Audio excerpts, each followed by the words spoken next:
میں ہوں شہر زندہ دلان، جہاں ہر دم زندگی رواں دواں ہے۔ یہاں رات کے روشنیاں بھی ماند نہیں پڑتیں، مجھے تہذیب و ثقافت کا گہوارہ مانا جاتا ہے۔ صدیوں کا سفر کرتے اور مختلف نشیب و فراز سے گزرتے ہوئے آج میں آپ کو اپنے ماضی کے چند دریچوں سے روشناس کروانا چاہتا ہوں۔ آج ہزاروں راز میرے سینے میں ہیں۔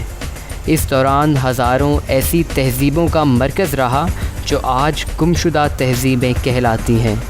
کبھی محمود و ایاز کی مساوات تو کبھی قطب الدین ایبک کی سادہ مزاجی اور کبھی اکبر کی سخت مزاجی کا گواہ بنا۔ میرے در و دیوار کئی بار گرائے اور بنائے گئے۔ مجھ پر جہاں بادشاہوں نے دفاعی قلعے بنائے، وہاں محبتوں کی لازوال تعمیرات بھی کیں۔ بابر سے لے کر بہادر شاہ ظفر تک وفاداریوں اور غداریوں کا ایک طویل دور۔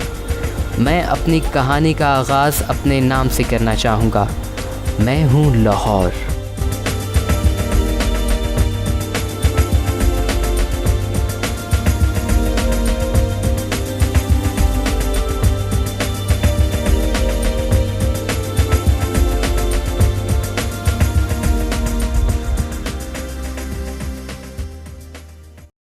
میرے نام کی ابتدا میں مورخین کا اختلاف رہا۔ لاوا پوری میرا قدیم نام، جس کا مطلب سنسکرت میں لاوا کا شہر ہے۔ لاوا یا لوہ ہندو راما کا بیٹا تھا۔ پھر میرے نام کے لیے لوہ آور استعمال ہوا، جس کا مطلب لوہ کا قلعہ کے ہیں۔ میرے قدیم ناموں میں لاہور، لوہاور، لاہاور، لاہا نور، لاہا نہر، لاہوار، لاہور، لاہور، لاوا، لوہ آور اور لاوا پوری بھی رہا۔ ایک تاریخی کتاب تاریخ الہند جو کہ عبد الرحمن البیرونی کی لکھی ہوئی ہے، اس میں لفظ لاہور کا ذکر ملتا ہے۔ عبد الرحمن البیرونی نے 11ویں صدی میں ہندوستان کا سفر کیا۔ انہوں نے اپنی کتاب میں مجھے ایک شہر کے بجائے ایک علاقے سے روشناس کروایا اور میرے دارالخلافہ کو مندھور کوٹ لکھا۔ اس کے علاوہ ایک مشہور صوفی بزرگ حضرت علی حجویری رحمۃ اللہ علیہ، جن کا انتقال 1088 لاہور میں ہوا، اپنی مشہور کتاب کشف المجوب میں میرا ذکر کرتے ہیں۔ ابو الفرج ایک مشہور شاعر جو کہ غزنی دور میں شاعر تھا، اس نے لفظ لوہاور استعمال کیا۔ 11ویں صدی کے ایک ایرانی اسکالر نے اپنی کتاب نزہۃ المشتاق فی احتراق الآفاق میں مجھے لاہور لکھا۔ البیرونی کی سیاحت ہند کا زمانہ تقریباً 1020 سے شروع ہوا اور تقریباً 9 برس جاری رہا۔ اس نے اپنی کتاب میں لاہور کا ذکر کیا۔ البیرونی اپنی کتاب الہند کے صفحہ 102 پر لکھتا ہے کہ میں نے قلعہ لاہور کا عرض بلد رستی عمل کے ذریعے معلوم کیا تو وہ 34 درجے اور 3 دقیقہ کا نکلا۔ منگولوں کے بار بار حملوں نے مجھے خاصا کمزور کر دیا۔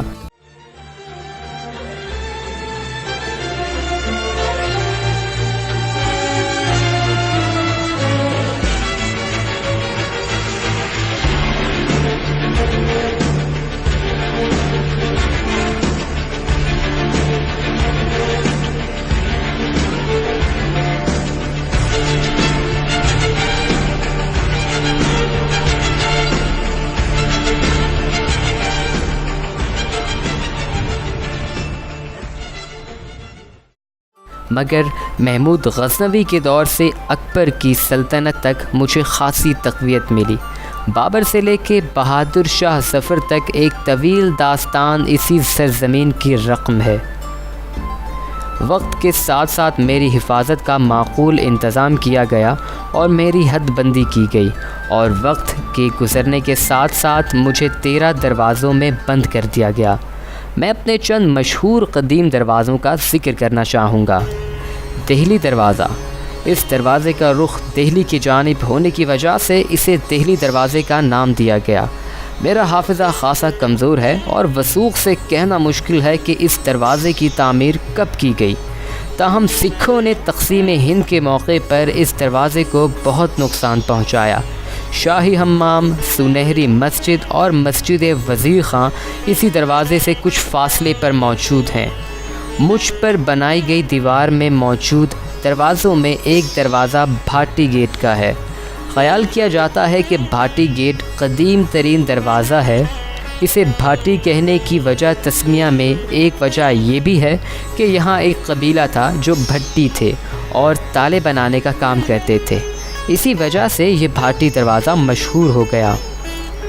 دہلی دروازے سے کچھ فاصلے پر کشمیری دروازہ موجود ہے۔ اس دروازے کا رخ وادی کشمیر کی جانب ہے، اسی وجہ سے اسے کشمیری دروازہ کہا جاتا ہے۔ پرانے وقت میں کبھی یہاں سے راوی گزرتا تھا جس کی آواز سے ایک طویل عرصے تک میرا یہ گیٹ محظوظ ہوتا رہا۔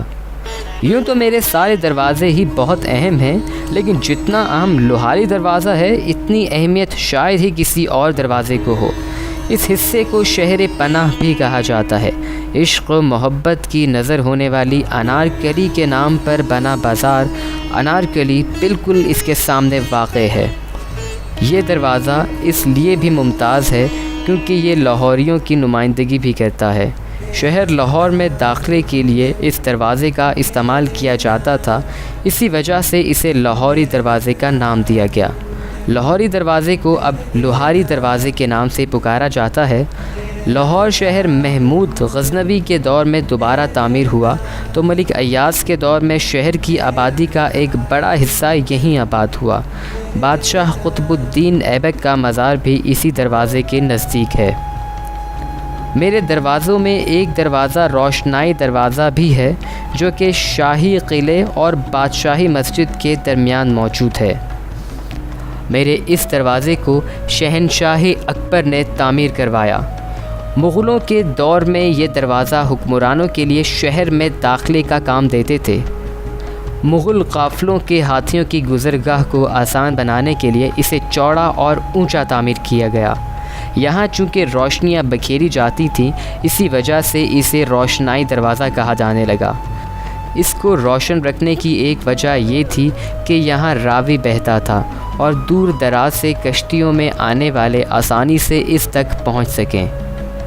میرے 13 دروازوں میں سے ایک دروازہ شیراں والا گیٹ بھی ہے۔ دریا راوی کی طرف رخ رکھنے والے 4 دروازوں میں اس کا شمار بھی ہوتا ہے۔ مہاراجہ رنجیت سنگھ کے دور میں یہاں شیروں کے 2 پنجرے موجود ہوتے تھے۔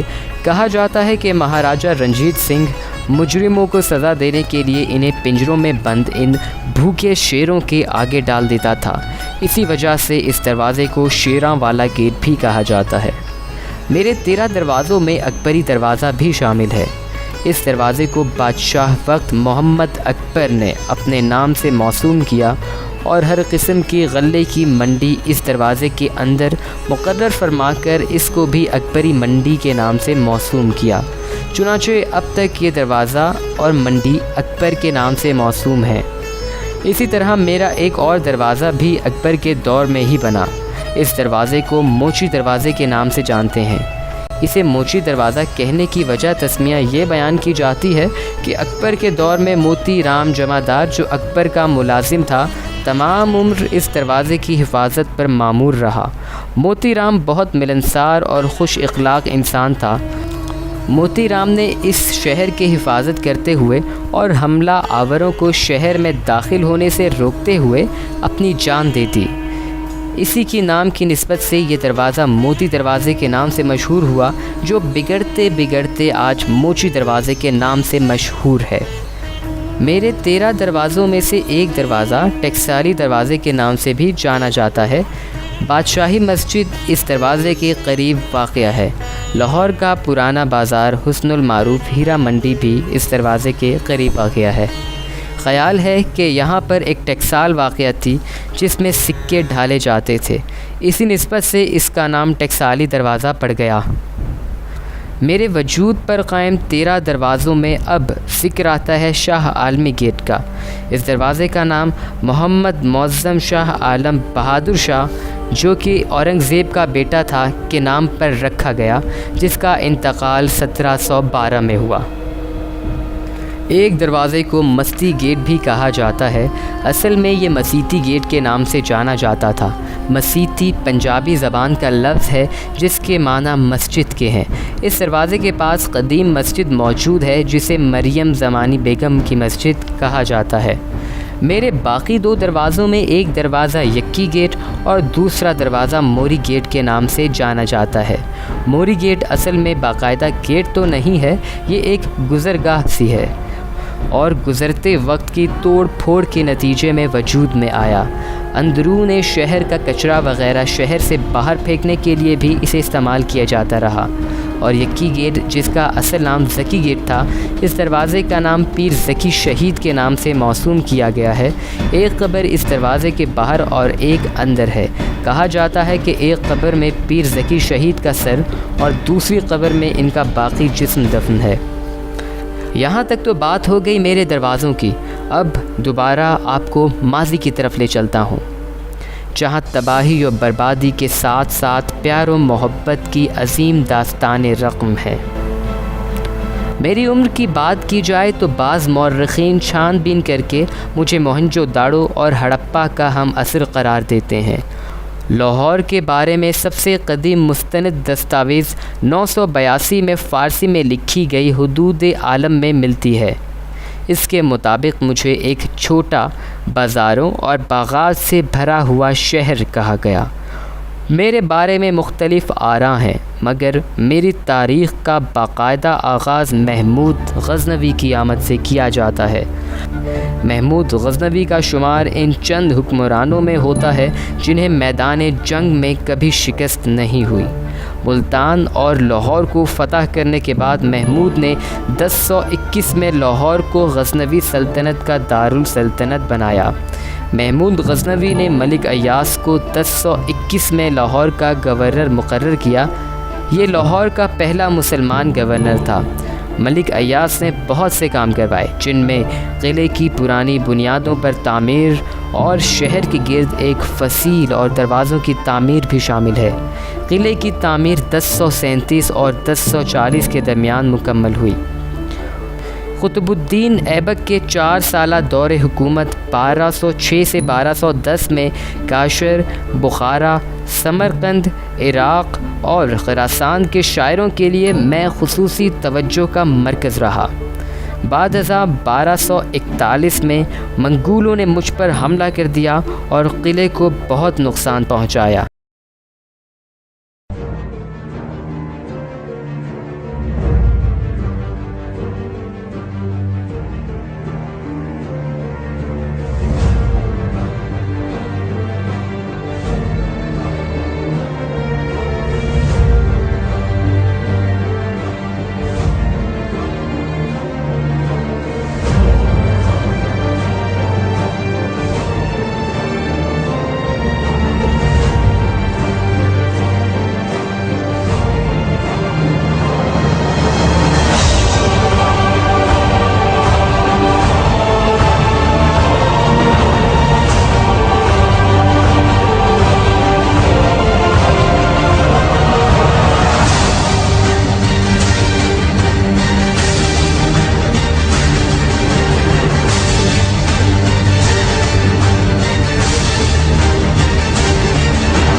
ان چوٹوں کی تکلیف میں 26 برس تک سہتا رہا۔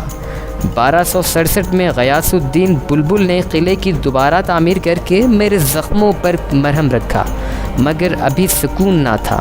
1398 میں امیر تیمور نے مجھ پر حملہ کر دیا اور میرے وجود پر موجود اس شاندار قلعے کو نقصان پہنچایا۔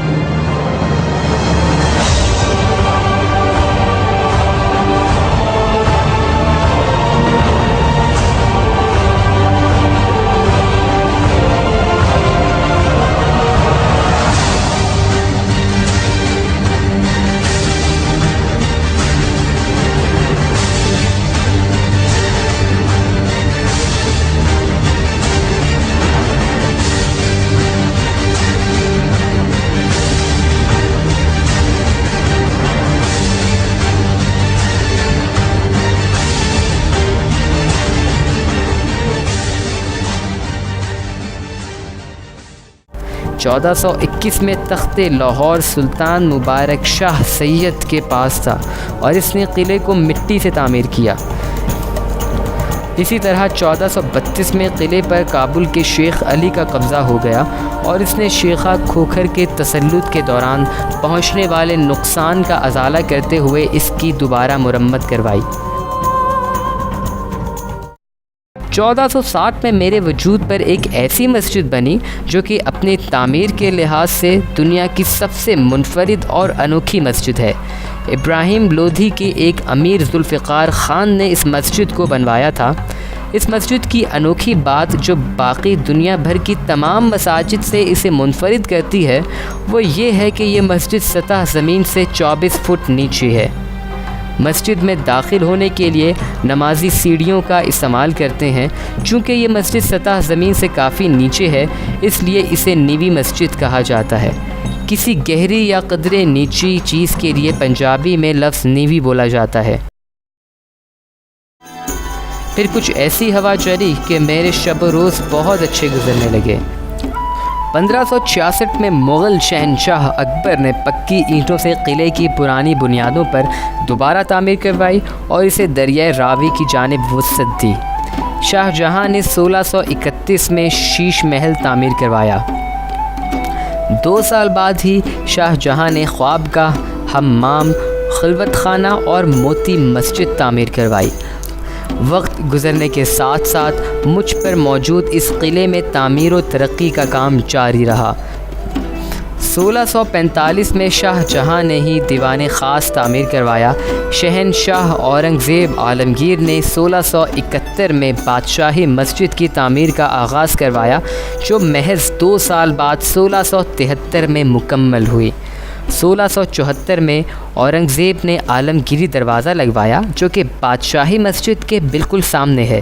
اب میں ان کا ذکر کرنا بھی ضروری سمجھتا ہوں جنہوں نے مجھ پر حکمرانی کی۔ بابر 1526 سے 1530، ہمایوں 1530 سے 1540۔ ہمایوں کو 1540 میں سلطنت بدر کر دیا گیا تھا۔ ہمایوں 1555 میں دوبارہ اپنی سلطنت حاصل کرنے میں کامیاب ہو گیا مگر محض وہ 1 سال مزید حکومت کر کے 1556 میں زندگی کی بازی ہار گیا۔ ہمایوں کا پورا لقب السلطان الاعظم الخقان المکرم، جمی سلطنت حقیقی و مجازی، سید السلاطین، ابو المظفر نصیر الدین محمد ہمایوں بادشاہ غازی ضلع علیہ تھا۔ اکبر 1556 سے 1605۔ اکبر ہمایوں کا بیٹا تھا۔ 1540 میں ہمایوں کو سلطنت بدر کر دیا گیا تھا۔ ہمایوں چھپتے چھپاتے ایران جا پہنچا۔ 1542 میں ہمایوں سفر میں آنے والے صحرا سے گزرا تو وہاں اس کی بیوی کو بیٹا ہوا جس کو تاریخ اکبر اعظم کے نام سے جانتی ہے۔ اکبر 13 سال کی عمر میں بادشاہ بنا جب اس کے والد ہمایوں کا انتقال ہو گیا اور 50 برس حکومت کی۔ اکبر کا پہلا دارالسلطنت آگرہ تھا۔ پھر اس کے بعد اکبر کا بنایا گیا شہر فتح پور سیکری جو آگرہ سے 15 میل دور ہے 15 برس تک دارالسلطنت رہا۔ بعد ازاں اکبر نے لاہور کو یعنی مجھے اپنا دارالسلطنت بنایا۔ اکبر بادشاہ ان پڑھ تھا۔ اکبر بادشاہ زندگی کی 64 بہاریں دیکھ سکا۔ جہانگیر 1605 سے 1627، شاہ جہاں 1627 سے 1658، اورنگزیب 1658 سے 1707، بہادر شاہ اول 1707 سے 1712، جہاندار شاہ 1712 سے 1713، فرخ سیار 1713 سے 1719، رفیع الدین درجات 1719، میکو سیار 1719، محمد ابراہیم 1720، محمد شاہ 1719 سے 1748، احمد شاہ بہادر 1748 سے 1754، عالمگیر دوئم 1754 سے 1759، شاہ جہاں سوئم 1759، شاہ عالم 1759 سے 1806، اکبر شاہ دوئم 1806 سے 1837، اور بہادر شاہ ظفر نے 1837 سے 1857 تک حکومت کی۔ بہادر شاہ ظفر کی موت کے ساتھ ہی مغلیہ خاندان کی طویل حکمرانی کا سورج ہمیشہ کے لیے غروب ہو گیا۔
مجھ میں جہاں کئی بادشاہ آسودہ خاک ہیں، وہاں کئی بزرگ اور نیک ہستیاں بھی محو استراحت ہیں، جن میں حضرت علی حجویری رحمۃ اللہ علیہ، حضرت لاہوری رحمۃ اللہ علیہ، بی بی پاک دامن اور غازی علم الدین شہید کے نام قابل ذکر ہیں۔